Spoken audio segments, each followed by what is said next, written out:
На реализацию народного бюджета в Коми в ближайшие 2 года запланировано более 200 миллионов рублей.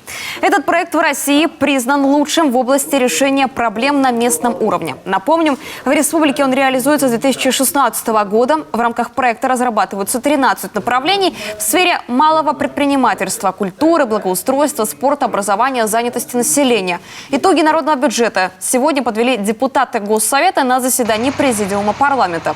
В 2020 году реализовано 236 проектов. Впервые в список вошли формирование доступной среды и охрана окружающей среды. За все объекты голосовали лишь сами жители. С 2019 года в Ижме реализуется пилотный проект «Бюджет и мы». Программа оказалась успешной, поэтому с этого года ее внедрят по всей республике. В рамках проекта была сформирована бюджетная комиссия, в которую вошли представители всех сельских поселений Ижемского района.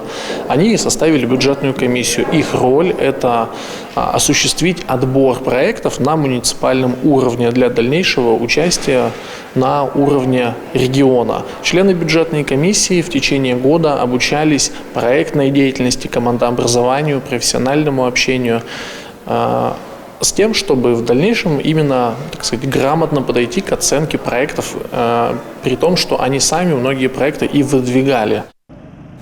Напомним, в этом году победителями стали 423 народных проекта. Их реализуют до ноября 2021 года.